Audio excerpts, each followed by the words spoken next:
Opa, vamos lá. Primeira aula aí do módulo novo de conjuntos numéricos. Esse assunto, ó, cai não, despenca dos concursos públicos, beleza? E a gente vai ver aí esse negócio aí, como é que isso aí cai, beleza? Então, primeiro vamos começar aí pela definição do que vem a ser um conjunto, o que vem a ser um conjunto. Então, conjunto é a mesma coisa que um agrupamento, uma classe, uma coleção, e aí vai, tem vários outros significados, né, para conjunto, tá? E conjunto numérico a gente vai ter um conjunto, ou seja, um agrupamento, uma classe, uma coleção de números, tá? E a gente vai tratar sobre isso aí, beleza? Isso aí é muito recorrente, tá? Pelo menos a maioria das bancas vai cobrar isso aí, vai ter isso aí também no edital. Você vai pegar lá o edital e vai ver, ó, conjuntos numéricos, beleza? A gente também vai praticar, a gente vai ter muita questão para poder responder com esses conteúdos que eu estou dando aqui na teoria, beleza? Então a gente vai ter teoria, depois vai ter questões, teoria, questões, teoria, questões, beleza? Vamos lá. Então, ó, vamos dar alguns exemplos aqui, ó. Por exemplo, aqui eu tenho um conjunto das vogais. Então, quem seriam as vogais? Então, eu tenho o meu alfabeto completo, e um pedacinho do meu alfabeto são as vogais, né? Então, eu peguei um pedacinho daquele conjuntão, que é o alfabeto, e peguei só as vogais, que elas são, ó, A, E, I, O e U, beleza? Então, são essas aí as vogais que a gente tem. Então, sempre que você for representar o conjunto, representa assim, ó, põe entre chaves e coloca lá os elementos lá dentro. Uma outra coisa importante é dizer é que esses caras que estão aqui dentro, separadamente, eles são chamados de elementos, tá? Muito cuidado, porque tem uma galera que confunde isso aí quando a questão fala sobre, tem quantos elementos no meu conjunto, tá? Então, esses aqui são elementos. Então, eu tenho 1, 2, 3, 4, 5. Eu tenho 5 elementos dentro desse meu conjunto. Conjunto dos números ímpares positivos, né? Então, quem são os números ímpares, né? Ó, por exemplo, tenho 1, 3, 5, 7, 9, mas também tem os negativos, menos 1, menos 3, menos 5, beleza? Aqui eu só quero os ímpares, realmente eles são ímpares, esses caras aqui, e positivos, ou seja, os positivos são maiores do que zero, né? Então, de 0 para cima já é positivo, tá? Então, aqui eu tenho esses caras aqui, eu chamo eles de ímpares positivos, tá dando para entender até aí? Então, eu estou representando esses conjuntos. Um outro conjunto numérico aqui é o conjunto dos números primos, né? Isso aí é super importante, porque a gente vai ter um módulo também que a gente vai falar sobre fatoração.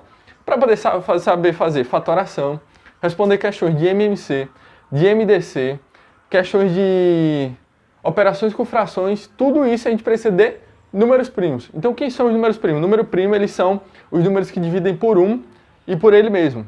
Por exemplo, quem seria o primeiro dos números primos? Não é 1, tá? Apesar de parecer, mas não é 1. O primeiro dos números primos é o número 2, tá? E uma curiosidade é que o número 2 é o único número primo que é par, tá? O resto, todos eles são ímpares, tá? Então, não existe uma ordem de sequência, ó, por exemplo, na PA, progressão aritmética, né? A gente viu que tem uma sequência para ser seguida, a gente vai ver alguma coisa de PA também, mas aqui eu não estou vendo. Por exemplo, aqui, ó, do 2 para o 3 eu pulo 1, do 3 para o 5 eu pulo 2, do 5 para o 7 pulo 2 de novo, do 7 para o 11 e aí vai. Então, não tem um padrão. Os primos, a característica deles é essa. Então, se cair lá na tua prova, quem são os números primos ou qual a característica dos números primos é que eles só dividem por 1 e por ele mesmo, tá? Aqui, ele divide por 1, divide por ele mesmo, divide. O 3 também, ó, só divide por 1 e por ele mesmo. Não tem nenhum outro divisor antes, beleza? E aí segue. São vários os números primos. Não sei se alguém já conseguiu contar, né? Fazer a contagem disso aí, mas que são muitos eles. E é importante que a gente saiba, tá bom? E uma nota importante é o seguinte, aqui, um conjunto pode ser elemento de outro conjunto, tá? Então espero que você esteja entendendo aí até agora o que é conjunto. Por exemplo, aqui como eu falei para vocês, tem um conjunto das vogais. Qual é o conjuntão maior? Por exemplo, se eu tivesse aqui o conjunto do alfabeto. Então, ó, aqui eu tenho o alfabeto, eu tenho de A até Z, tenho várias letras lá dentro. Você concorda comigo ó, que aqui dentro tem um conjuntinho só das vogais? Beleza. Ó, e também aqui dentro eu vou ter um outro conjuntinho aqui só das consoantes, né? Porque o alfabeto é formado por vogais e consoantes, né? Então, aqui eu vou ter as vogais mais as consoantes, eu vou ter o conjunto dos alfabetos, né? Então, esse conjunto das vogais, ele é um subconjunto desse conjuntão aqui, ou seja, ele está dentro, tá? Por exemplo, vamos lá, o sistema respiratório, né? A gente viu que o sistema respiratório é um conjunto de órgãos que ajudam aí no sistema para você a respirar, né? Por exemplo, se eu não me engano, tem nariz, faríngeo, um negócio lá e os pulmão, né? Então, por exemplo, se desse conjunto de vários órgãos que compõem esse sistema, eu pegar, por exemplo, o pulmão, Pulmão é um subconjunto desse conjuntão. Eu tenho várias coisas e eu peguei só um elemento daquele ali, tá? E quando eu tenho um conjunto que eu pego um único elemento, anote isso aí que isso aí é importante, eu tenho um conjunto unitário, tá? Deixa eu dar um exemplo aqui para vocês. Por exemplo, vamos lá, vamos comparar agora. Vamos agora falar sério nesse negócio aqui. Eu tenho um conjunto do melhor time do Brasil. Do melhor time do Brasil. Quem seria o melhor time do Brasil?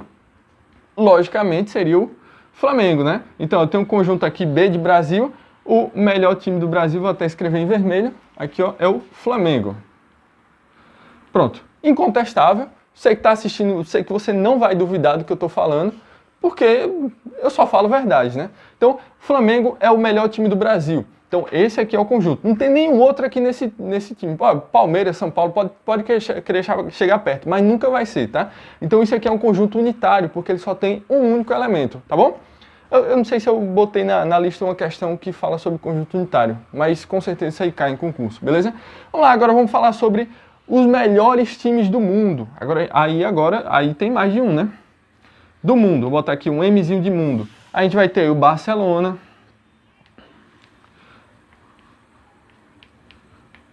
a gente vai ter aí o que? Tem o PSG, né, do Neymar. Aí vem o Flamengo de novo. Notavelmente, o Flamengo vai estar nesse conjunto aí dos melhores times do mundo. Beleza, então a gente viu que o Flamengo é o melhor time do Brasil. Ele está dentro do conjunto dos melhores times do mundo. Então, percebe que esse conjuntinho, ele é subconjunto desse conjunto grande aqui. Né? Tem outros abaixo do Flamengo, né? Não tão bons quanto o Flamengo, mas se esforçam. Mas esse time aqui, o conjunto aqui do Flamengo, ele é um subconjunto desse conjunto aqui. Tá dando para entender aí direitinho? Beleza, então essa é a nossa primeira aula, a gente vai ficar sobre essas teorias aqui, tá? Não deixa de acompanhar a próxima aula, que a próxima aula eu chego com mais teoria e depois das teorias a gente vem para as questões, tá bom? Uma frase aí para a gente poder encerrar, uma frase do professor que eu estudei no ensino fundamental, o Joel, até hoje eu lembro, ó. O Joel falou o seguinte, o mundo é dos mais... Não é isso que você está pensando. Ele falou justamente isso. Quando as pessoas responderam, dos mais espertos, ele falou, não, o mundo é dos mais esforçados. Por quê? Porque a expertise chega uma hora que ela falha, né? Uma hora a expertise falta, né? O esperto que sempre dá um jeitinho ali de conseguir as coisas, chega uma hora que a expertise dele não é o bastante. Mas o esforçado, se ele perder tudo que ele tinha, ele consegue construir tudo de novo, porque ele se esforçou e ele sabe como construir aquilo ali, sabe? É tipo o exemplo da pessoa que ganha R$1 milhão na Mega Sena e a pessoa que faz R$1 milhão trabalhando, sabe? Então essa aqui, se ela perder tudo, ela sabe fazer de novo. Aqui ganhou na Mega Sena, se ela perder tudo, ela não sabe como é que faz de novo. A única coisa que ela fez foi jogar e, por sorte, ganhou. Beleza? Então sejam esforçados e não espertos. E até a próxima aula. Tchau!